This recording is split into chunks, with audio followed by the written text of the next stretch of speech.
Hi, Nate. Hey, Tom.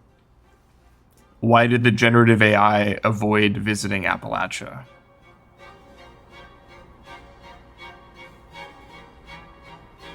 I feel like there's some smoky mountain hallucination, something joke right in front of me. Because every time I tried to generate a conversation about mountains, it got stuck in a loop about whether something was a hill or a mountain. In Rhode Island, we actually just have like bumps. They haven't even reached hill category. They're just like Yeah, a Rhode natural Island's like bump. super flat, Yeah, right? the landfill is the highest place in the state. So, It's the Bay State. yeah, the ocean state. So, welcome to the Ocean Retort, State. home of Rhode Island facts, #1 Rhode Island podcast, brought to you outside of Rhode Island. We don't pay taxes in Rhode Island. Um, we're back. We're gonna do a bit of a mixed grab bag. We're gonna reintroduce Tom to the latest and greatest Jensen Huang news. Leader of Nvidia, quote unquote, the only stock you should buy if you're too online like me. But I only buy index funds anyways. Then we're gonna talk about reward models and the thing that I released a bit, just because the whole RLHF narrative is probably the most interesting part of all of that, rather than the details we found, and various current events that crossed our path. So I think we'll start with Jensen. So if you had to guess the last person to fill a large hockey stadium for a nighttime show on a stage with very expensive and coveted tickets for a singular personality in the Bay Area, who would it be? With a bunch of people acting like teenagers, losing their mind, waiting for him to come out on stage. It's not Taylor Swift. It's Jensen Huang. That wasn't the greatest joke, but the jokes online were much better, essentially, because it's the photos are so visceral, where it's literally like a dark stadium with people taking photos on their phone and like visual effects. And then it's just Jensen Huang out on the stage with two computer chips. Like, he's holding these little square chips that are these GPUs. And it's this long presentation. And it's just like the fact Messy. that the Bay Area gets that excited for AI chips and hardware is very indicative of something with the AI mindshare. Like, Yeah, you could which literally state? take a photo of the Jensen Huang thing and the Taylor Swift tours, and they would look more similar than most things. Which stadium was it? Do you know? Whatever the San Jose hockey team is, I think. I don't know. Well, everybody in AI, they're trying to skate to where the puck is going. I'm I definitely guess. impressed by why so many people wanted to go to GTC. Like, what? Like, it almost was In, to the point where I'm like an online person that I felt like I was supposed to go. I was like, why the heck do I want to go to I this see. computer trip trade show? It's not a trade show, but I was confused. So what was the? So yeah, I think now that you've told me this story, there's a couple newsletters that I've skimmed probably or got. I probably did see photos from this event, but I didn't understand exactly that it was like the context of it, and I also didn't understand the Taylor Swift comparison. That does make sense now. Like, even like the Yeah, Wall Street Journal and stuff was making this analogy. I didn't come up with this. That's yeah. how striking it is. If like boring places are making the analogy. I mean, part of it's I think that we're still in this post-COVID moment, right? Where we're particularly like prone to experience that collective effervescence of like a giant in-person gathering, especially if it's one that is not just a major sporting event, but it's like a moment, or it's an era, to quote Taylor Swift, right? That we're still. I mean, no, all apologies to Taylor, but like, a lot of the reason her concert tour was such a phenomenon was that it was one of the first major concert tours like after COVID, when a lot of people felt comfortable, doing that. It was amazing, right? But she cleared that benchmark, so to speak. So yeah, you can be happy for Jensen, that It's almost like Nvidia is becoming Apple like. Because Apple also could do this. Apple chose Oh, not 100%. to. 100, Apple yeah. Apple chooses to to select its audience and chooses to present its image in a different way. But like, not everyone could do what the Nvidia is now doing. I have to imagine we're gonna look back on this as a very idiosyncratic moment when like it's Nvidia. It's like they were the most boring company for so long. Like that was like gaming. They just do graphics cards. Yeah, yeah. I knew about them when I was like in middle school, just because I was focused on whether like, oh, that card would play Diablo 2 better than like whatever the fuck I was playing with at the time, And now they're considered like they have this charisma. It's very funny to me. I have to imagine. Did you see Jensen's little mini speech at the Stanford Business School?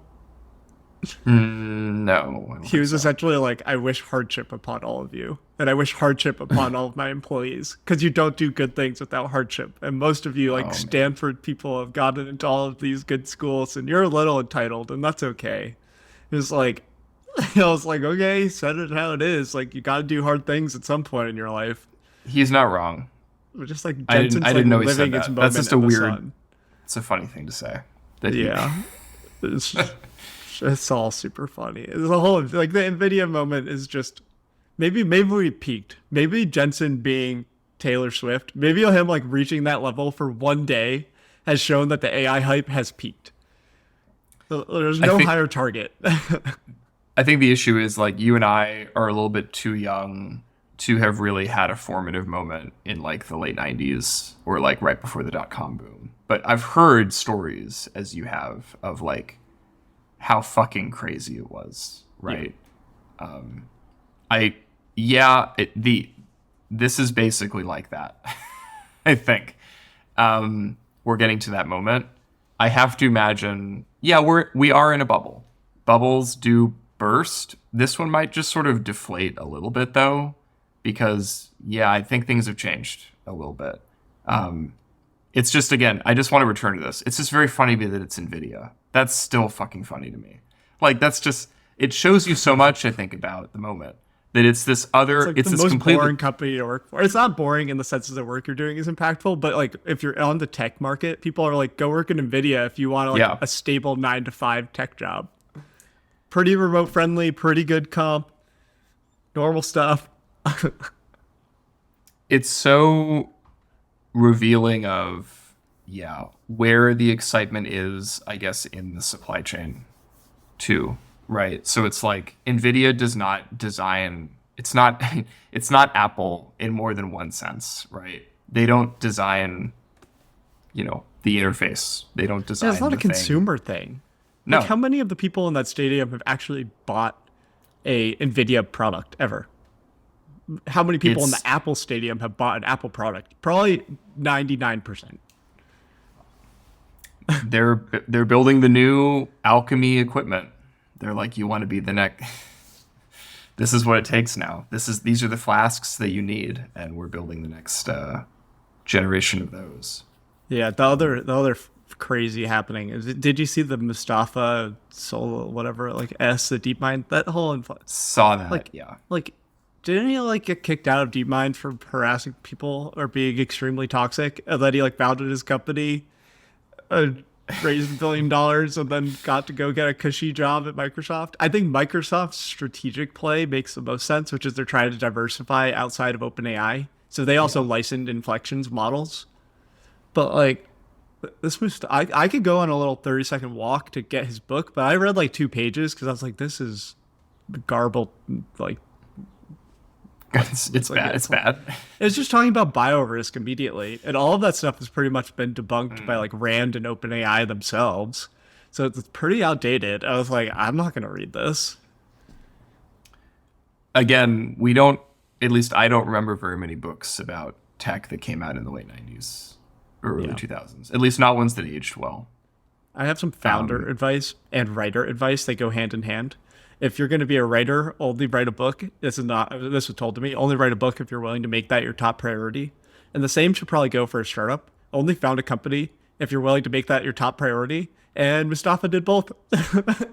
Like, he was on a book tour and he founded a startup. Look how that went. It's Yeah, it's a strange. Well, yeah. I mean, you have to admire Microsoft for being as cutthroat and strategic as it's been across Yeah. the board. I wonder, like, think back. Others have reflected on this now, but it's early 2024 now. Try to reflect back on what Microsoft was like 2 years ago today. It's actually kind of hard for me to do that. Azure Its was growing. position, Azure was yeah. kicking in. Azure was their big thing, and it was solid. But they've definitely jumped a bit. And now Nvidia's in the mix, which is very odd. Of like top, You like look at the most chart. valuable. Yeah. Nvidia is a bubble more than all. Like more than that, the AI stuff may or may not be a bubble, but the Nvidia graph is obviously a bubble. If you're getting Nvidia stock in your compensation, sell that shit. Yeah, there'll have to be this shift, I think, away from just raw. Well, this is maybe also a bit of a transition to what you also the kind of reward stuff we can see, but like their trust matters here, right? One way to understand when does hype begin to die, or when does the bubble begin to at least deflate, if not burst? It's when trust begins to palpably matter at least as much, if not more, than just the raw ability to stand in front of a stage and just have 10,000, 20,000, 50,000 people just scream your name. Yeah, I was writing about this just today actually, which I think like evaluation used to be about trust and or it used to be about performance, which is like researchers would take their thing and they would get a number out, and that was a comparable number. But now it's also about performance, which is why like government institutions matter, because you. Sorry, I jumbled saying that. It's about trust and performance. At the end of the day, it was performance, now trust. And government institutions offer abundance of trust because they don't have any shady incentives. Well, like random startups have zero trust because they have the shadiest of like incentives. So, and balancing that is not something that AI had to do in the past, which is part of why I think that AI 2 is cool because it's a nonprofit, so it's somewhat trustworthy, but also they understand language models a little bit, so hopefully they can actually build evaluation tools that are useful. It sounds like good just advertising, so hopefully we could actually pull it off, but increasingly trust is important, and it's kind of like reputation. It's a lot harder to build reputation than it is to burn it. Trust is like institutional reputation, I would guess. I'm interested what if you have a kind of a way to describe the relationship between reputation and trust in this kind of AI space, because it seems like one should be a subset of the other or something like that. Well, two things come to mind, right? One, we've kind of, it's interesting to look back on, we started doing these episodes in September. Now it's March. And we've kind of experienced this transition over the course of it. I mean, we were discussing at the height of NeurIPS. Neither of us were there physically, but at the height of NeurIPS, there was like at least one new model being released every day. And so I think part of this is just a kind of material fact, which is the market kind of just starts to get glutted or saturated with like just new models. And so the attention economy almost just begins to dictate like, well, what's worth paying attention to? Who actually knows what they're talking about, or what are the organizations or companies that I would, trust more than others to weigh in on whatever's going on right now, right? So I think it's partly just a kind of fact of like you can only look at so much, understand so much at any one moment, and when people just ride performance into the ground, there has to just be some other basis on which to evaluate, and that just happens to be trust because we need something else.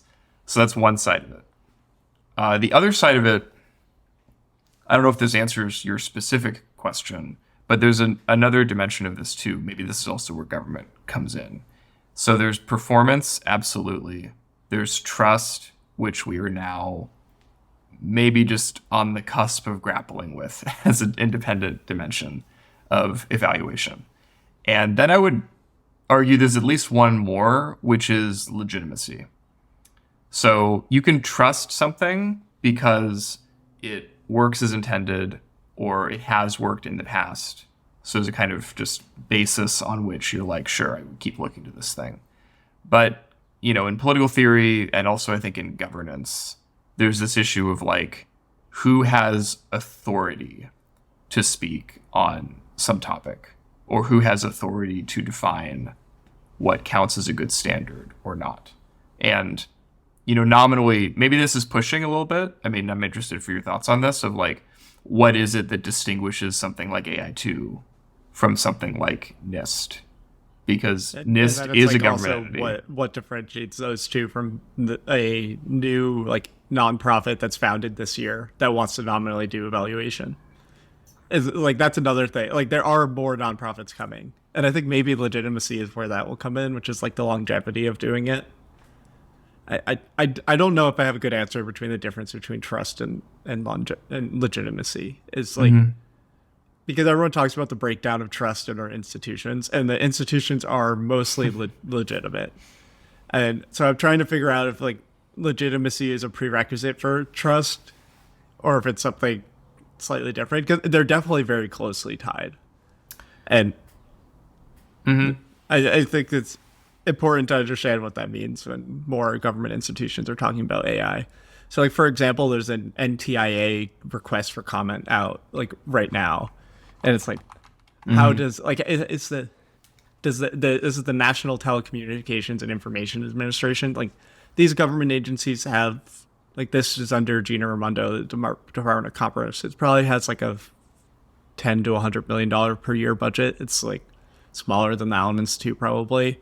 And what they can do is they could comment on how other federal agencies and how companies should like perceive AI and start thinking about AI. And like that's the breadth of what they're going to do. Like they're not going to build powerful AI systems. And what does that mean for their trust and legitimacy? Like do you have more trust because you're actually doing the thing? They're pretty legitimate as any old government institution in my mind.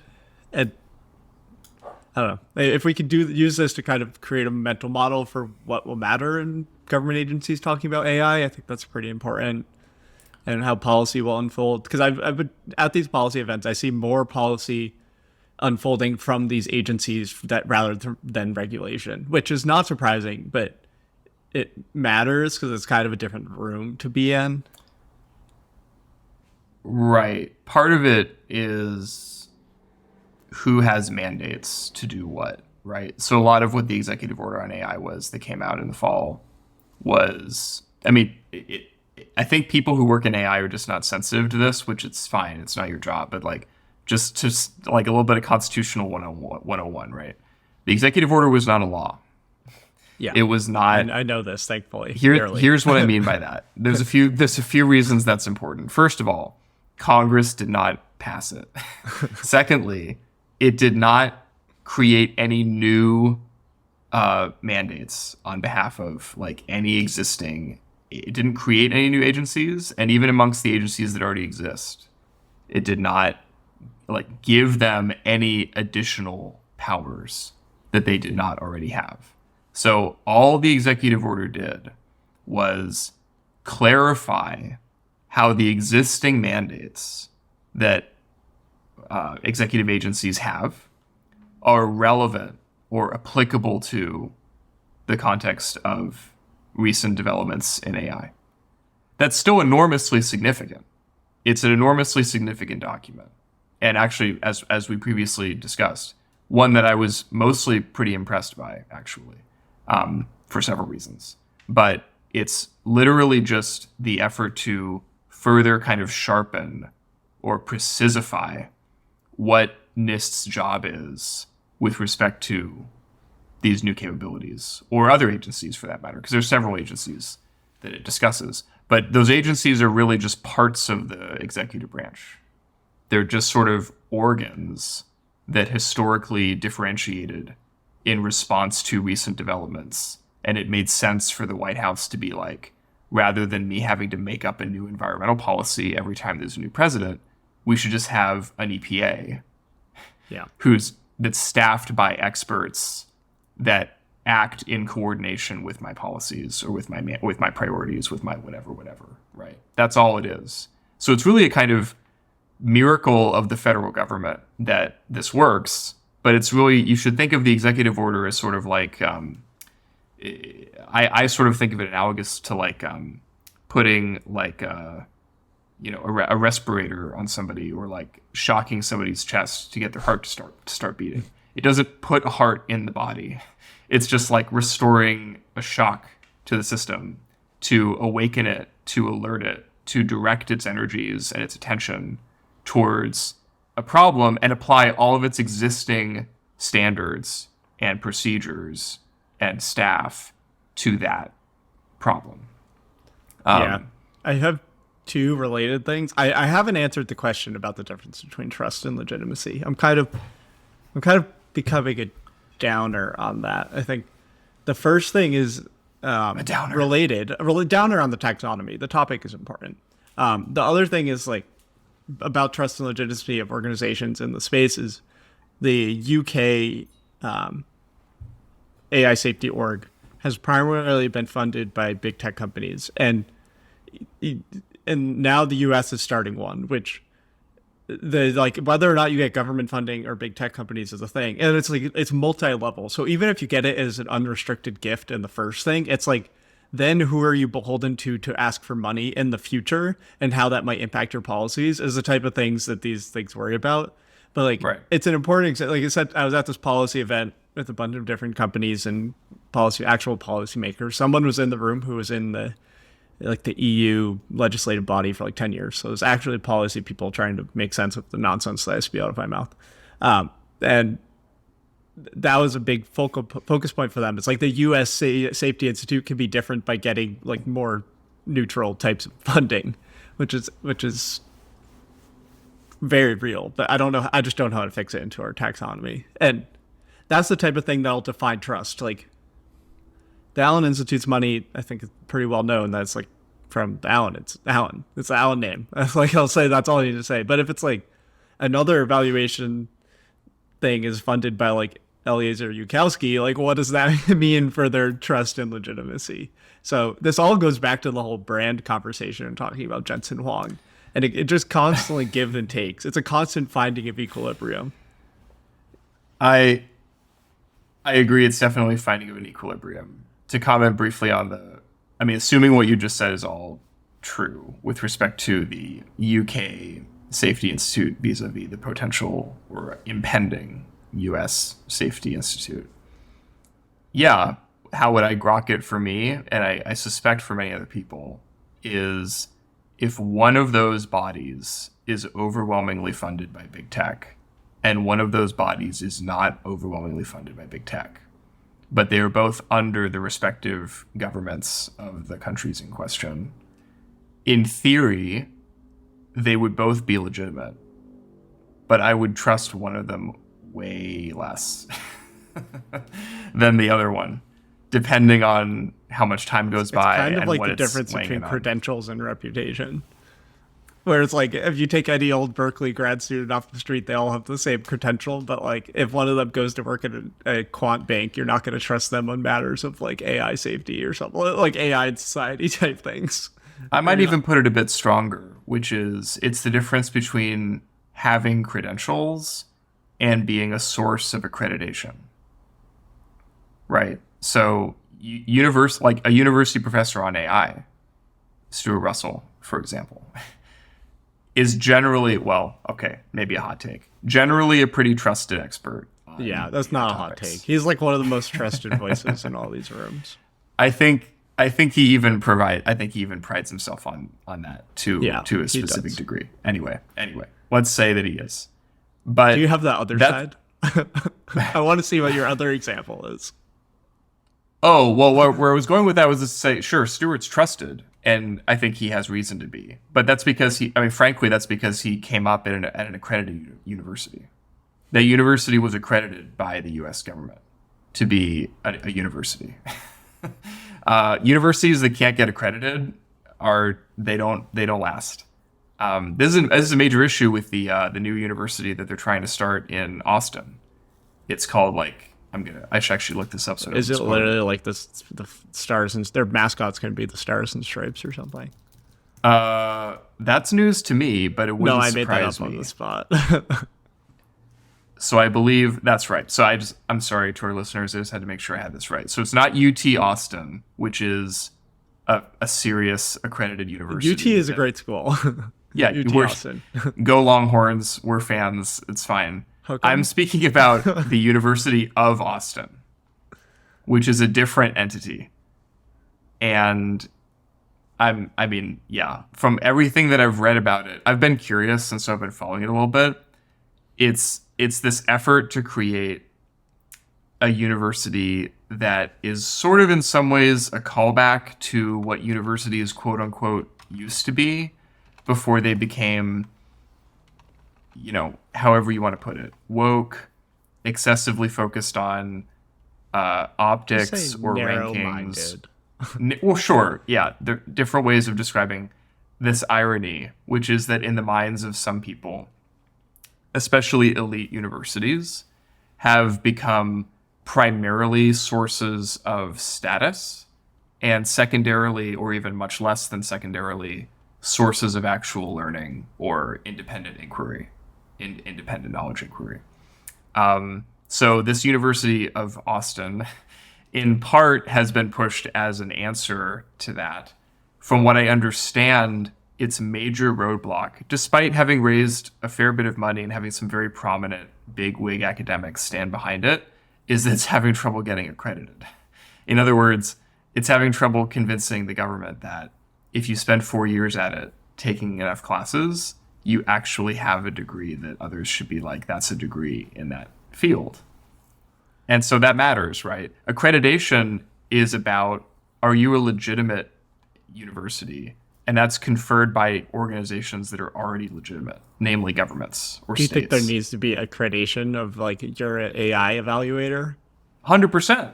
Absolutely 100%. Yeah. You need to have in the long term, absolutely. I think so much when you zoom out from where we are right now, 5, 10, 20 years in the future, we're in this transition period of like, it's not quite the Wild West anymore, but you can still be Nvidia and fill a stadium like because basically just because you can. So we need to transition to who, again, think about the Wild West, like who's the sheriff, who's the postmaster general, like all these roles need to get filled, and they can't be filled by randos. They have to be filled by people who seem to be good enough at the job, trustworthy enough to regularly perform it, and are seen, and I'm sorry to say, we do technically still live in a democracy, but one which popular sovereignty or consensus is able to form that, like, yes, that is the person who it makes sense to do that job. And that is a distinct axis here. And so, yeah, ultimately we are going to see, I think we will see this, but I think also, I mean, I'm not an accelerationist, but insofar as I am one, maybe this is the one direction of it, is I want there to be a faster transition to how it is that authority gets minted, how it is that the conferral of authority can happen so that we can skip past some of the chaos to a landscape of authentic legitimacy as the bedrock on which trust can like emerge and coalesce. I have a rough transition. You're Go the ahead. you're E-reg. What is E-reg stance on open source AI? What I just was describing? Or Yeah, what is does it, I feel like it's probably agnostic, but it's leading into another more interesting point that I have to make. And sorry, on OpenAI, is that what you Or said? like OpenAI is a topic, not a company. So does more openness help those institutions get formed? I think it probably doesn't much on principle, but big companies might slow it down because big companies slow things down. Openness as like openness with a capital O as like a value, I think is a necessary but not sufficient condition. And also it's probably only necessary at certain stages of this process. Yeah. I'm more concerned, I think I've made this clear on previous episodes. I'm generally, because the reason I'm emphasizing legitimacy so much, it's not that, it's not all that matters. Obviously, the models have to work. Performance still matters. But legitimacy is important because legitimacy is ultimately about accountability. And transparency and openness for me, it matters really only insofar as third parties can then be in a position to meaningfully assess whatever has been claimed or released or deployed. That's the reason it matters. This was leading because essentially openness is like one of the worst words right now because everyone just uses it, but no one knows what it means. So in this kind of policy event that I was at, one of our subgroups, the leader of the subgroup came up with this definition, and it's William Isaac, a friend of the pod at DeepMind. He came up with the definition for what people mean by openness into 3 terms. So he bucketed like openness as a value into disclosure, which is like the details of their processing. Accessibility, which is that people have the tools to use it. So like Hugging Face would fit into that, GPUs being the right size for GPUs, and then availability, which is kind of like a yes/no if broad people have access, which I really like, because now we can talk about what different people are doing for openness, because like Grok open sourcing it is, yes, it is very available, but there's very little disclosure and there's very little accessibility, which means that it doesn't really shift the narrative at all. But it's just nice to be able to inform and like actually discuss these things. Yeah, we haven't talked about Grok yet. I was gonna commend with that and say that now that Grok has been made quote unquote open source, it's sort of like when Obama he himself made the thanks Obama joke. There's like a video he came out with in 2012 where he's like, if I remember correctly, he's trying to dunk a chocolate chip cookie into a glass of milk, but the cookie's too wide.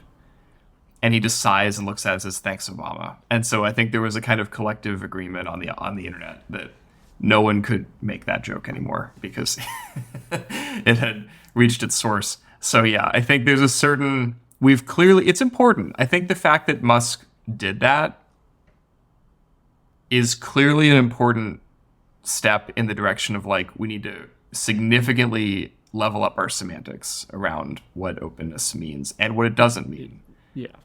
Yeah. I mean, just because he's involved, it makes it worse. Like, he brings eyes. He's like the little like spotlight beam. And if he's on an issue, it has a lot more attention. And when there's an attention on something that's a problem of like whether or not it's just easy to describe, it just makes it worse. So like, I think it's good. But picking up what you said, the taxonomy you gave, because what was it? Disclosure, access, and what was the third thing? Availability. I think there's like a good working definition. Kind of like I was trying to come up with another definition of like what an open source LLM is. Like, this is better than what we got, but I don't think it's perfect. It's not. It's certainly progress. I'm actually organizing this workshop on disclosure for RLHF at the Academy. Not because I've been speaking to William or something, but just because I think even I sensed that like he came up with this on the spot. So I like asked him. I was like, "Is this something you've been percolating?" And he was like, "No, it just seemed right from our conversations." What is it? Right. What is it that's actually? It's actually, look. I mean, this is fair. Look, if you're trying to get from alchemy to chemistry, how do you do that? You have to like understand like, well, beyond just transmutation, what does it actually mean when you're doing an experiment and you're allowing certain variables or reagents to interact in a controlled setting? And disclosure, I made that association because it's almost literally like, yeah, how, like, literally what valves am I twisting so that this chemical can interact with this other one? And I think the nuance thing for RLHF is like, we might not have the mechanisms for disclosure that we need to actually understand things. And if you're trying to do this step of like doing openness and doing transparency and accountability like in order, you will see that you're limited on one of these things if it's not happening. So like you could have complete availability and still not make any progress on auditing RLHF because the disclosure mechanisms aren't good enough or something like that. And that is very much going to be a theme of what I imagine we will discuss at this workshop. Yes, that's why it's interesting even now as I reflect on what my politics are on these questions. I still feel like in many ways, if you're acting in good faith and you really even want to understand what the fuck's going on, not even enough is disclosed to even really get a clear sense of what is possible or impossible with these models or mechanisms. Yeah, I mean, that's the whole motivation of the reward model thing. It's like, that's whether or not we're going to discuss it, but for people that don't know, I feel like most of our listeners probably read my blog, so we'll see it. self-serving, but it just means our pod audience is small and loyal, and we appreciate you. But I released a benchmark for reward models called Reward Bench, and more than there is a data set that you could get a score on. Like we did the thing. If you release an evaluation score, you need a benchmark. It needs to have one number so that people can compare their models. Like it needs to just have that basic stuff. But more of it is just tooling to have people to release reward models. There's only like 10 reward models on all of Hugging Face that match the description of like what RLHF is, where you have this like classifier that returns a scalar value. The fact that there's like only 10 is like so broken in terms of the availability to study this technology. And there's a lot of these models trained with DPO, which is different. And we compared them as well. But the focal point that there are literally just like 10 models in this like general RLHF notion is so beyond bizarre. And that's what I want to fix. And it's just silly. I did skim it. I saw Berkeley is doing quite well. That amused me. Yeah. Go Bears. Go Bears. We kind of cooked our books because we were timing our releases of their like top model was only released today. So we were doing some good old Berkeley collusion to make each other look good.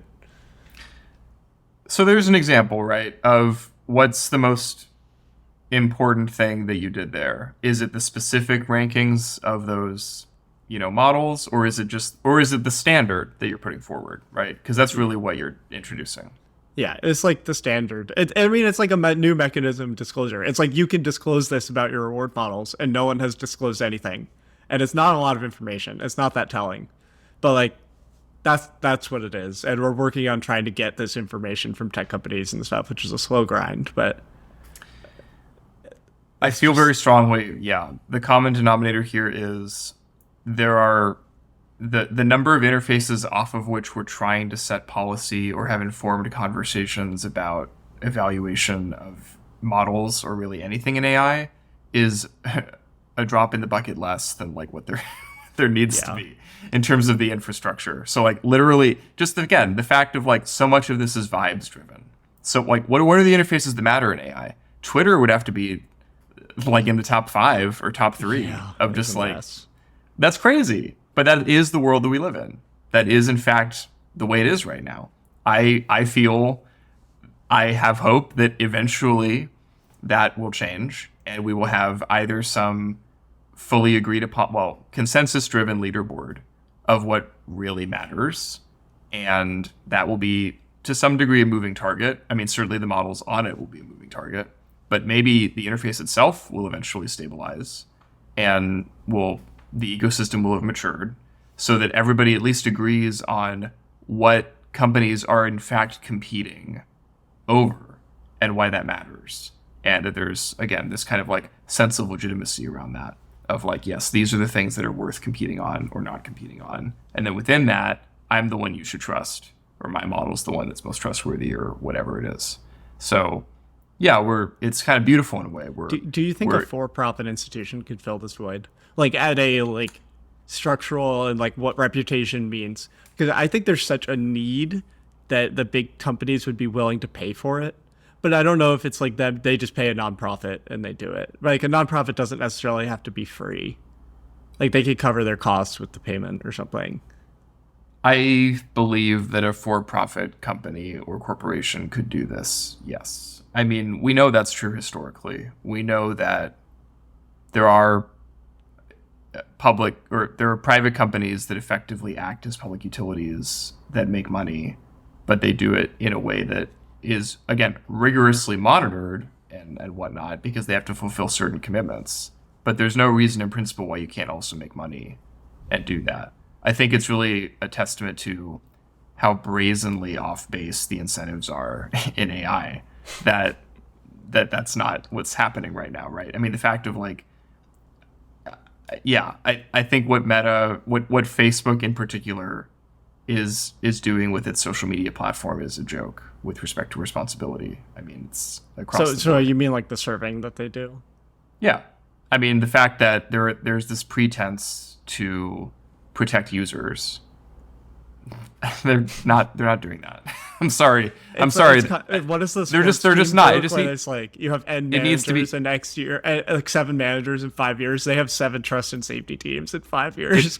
It needs to be said that I'm sorry. It's just no. You cannot manage a company of that scale that makes money in that way, that intensely, doing what it does to users as often as it does all over the world with that number of people monitoring it. You can't. Yeah. You can't. And it's important because then what that means is that's the reason why the responsibility stuff has just been stuck in kabuki theater, especially around Facebook, but more broadly than that. Kabuki theater. Do people know it? Do our listeners know what that is? That's I understand. I feel like I've heard it before, but it's just funny. It is a metaphor, but it's also literally a style of theater, which is why it's funny. We can put a link to kabuki theater in the show notes. Oh yeah, it's in SF.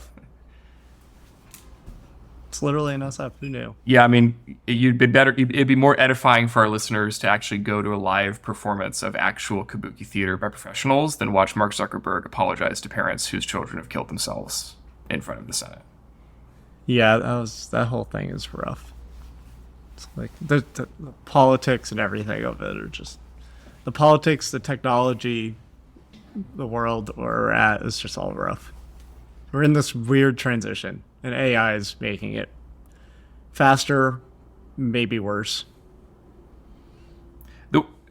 I think you have to embrace the transition. You have to embrace the indeterminacy of this. It's funny. Yeah, it's like I'm reading the 3 body problem, and the second book is it's all they know the aliens are coming, but it's 400 years away. I'm very early on, so no spoil. That's not really a spoiler, but it's like that's like, okay, that's a big transition. It's a multi-generation one, but it's honestly potentially similar.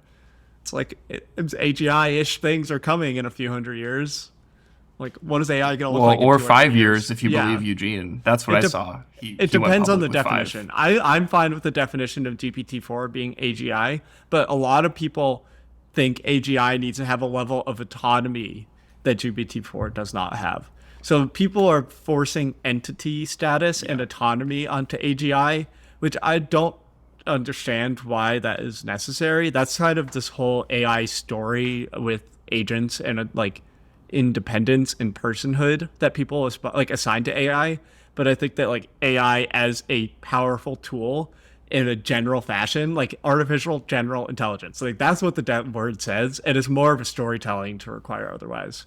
So maybe I'll start beating that drum. Maybe I'll write a blog post that's GPT-4 is AGI. Really stir the people up. Seems like a great thing. I may not ride that with you, but yeah, I take your point. I think it's an important point. That I think what keeps me excited, because this is an important. We need to confront what an abyss we're staring into here.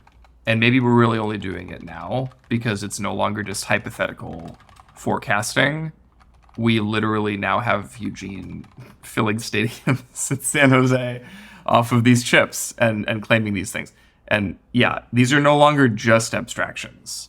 We're looking for ways to ground the abstractions, but when we look down at our feet, we're like Wile E. Coyote, and we just see this sheer drop, and we're not sure when or how we're going to fall or how far or how many of us are going to perish or something in the course of it. Yeah, I agree totally. What do you think Mustafa's P-Doom is? Probably 0. He's in it for the money. His actions speak to somebody has it lower than Lena Khan, certainly. Well, if you're really P-Doom, would you say hers was like it was like really high? It was 15%. If your P-Doom is not lower than Lena Khan, you should be doing only AI safety research all the time. We should call that the Lena Khan litmus test or something. There should be a name probably for that. Yeah. We'll come up with that. I can't believe that happened. No, but I want to end on this, at least for me. That what gives me hope is that, sure, we debate what AGI is. Well, that's an opportunity for us to become much more rigorous and clear about what we mean by intelligence. Yeah, I really liked that like short exchange. That clarified a lot for me on the importance of agency and storytelling in it. I hadn't put that together. Agency versus is intelligence a faculty, or is it a feature of agency? Or it's like the these are versus open AI debate. Like OpenAI has all been building generative tools, and DeepMind has been obsessed with RL. And those are probably the two biggest names in AI historically. I have long sensed that this matters. It is what initially attracted me to the field. So in a way, I'm excited that the basic unresolved philosophical stakes of what are really ancient concepts and questions are now beginning to be confronted. And it's not because we've gotten smarter. I think it's just because we've kind of painted ourselves into a corner where we're now building things that we don't understand and don't know how to evaluate. And we have to now come to decisions about this. Yeah, I agree. It's going to be a fascinating year. We're 0 to 2 years away from a powerful AI agent of some type in my brain. It's crazy. Yeah, yes, it's crazy. Some kind of moving DDoS attack that as we attack it, it adapts. Well, I mean, yeah, now we're in forecasting world, except it's like actually, you can imagine it now. Yeah. It's a remarkable time. Yeah. So that's fun. That was a bit of a mailbag, or a self-fulfilled mailbag. We also take questions if you email mail@retortai.com. You could send us your 5-star reviews if you're too timid to put them into Apple or whatever platform you listen on. Send us jokes. Yeah. Or we could do a crowdsourced joke. Make the people decide. I mean, The New Yorker did that with their cartoons. They're like, send us in captions on our cartoons, and that was like a major boon for their response rate. Yeah, you can try that. Cool. Sounds good. Nice catching up. Sounds good for this week. Yeah, nice catching up. We're both very busy, but happy to make time for our listeners and for continuing these conversations, because it's going to be a wild ride. It's been wild. It's going to get weirder. So we'll be there for it. Sounds good. Bye for now. All right. Bye for now.